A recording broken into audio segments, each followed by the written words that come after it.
Hello, and welcome back to session 5. A big welcome to all my friends, my fans, and anyone interested in living their best life. Now, a very important part of making sure we live a fulfilling, healthy, happy life is to get our sleep right. Now, what we're going to talk about today is 12 tips for getting better sleep. And of course, we probably know them. I'm not revealing the last secret of Fatima here, but the trick is we have to do it. And if some of these tips aren't working, or if they're not working for you and you still have trouble with sleep, do visit your GP, because there are many things outside of what we're going to talk about that can be done to help get better sleep. Tip number 1, avoid caffeine, alcohol, sugary foods, or any large meals, particularly in the second half of the day, because they'll be rumbling around in your system, causing us to be a little bit excitable, and they're just they're not conducive to good sleep. Tip number 2, I have to say I'm not a fan of electronic equipment in the bedroom, namely the TV, where the chances are we're going to be watching political programs or horror movies, you name it. And also then the computer in the room means there's a chance where we will start working late. Neither of these things are compatible with a good night's sleep. Tip number 3, exercise is very important for our general well-being, but also if we're going to get a good night's sleep. However, we have to exercise earlier in the day. If we exercise too near bedtime, the chances are that we will still have adrenaline running through our veins and thereby not be able to sleep very well. So exercise early.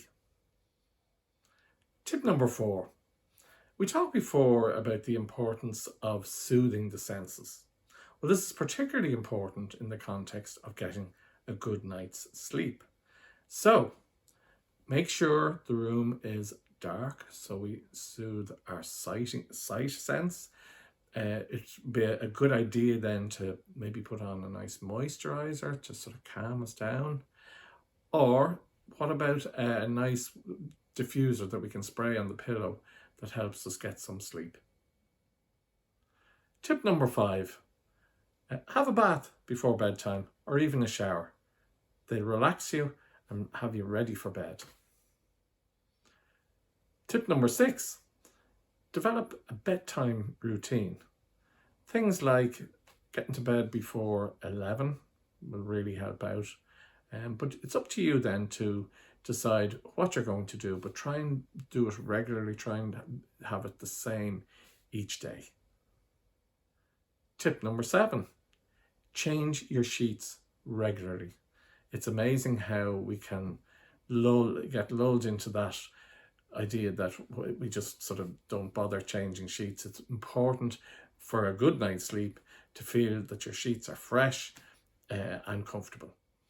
Tip number 8, very straightforward here, and this should be at the core of our general well-being anyway, but it is to breathe slowly and deeply. So what we would do, for instance, is make sure we have a good deep breath in through our nose.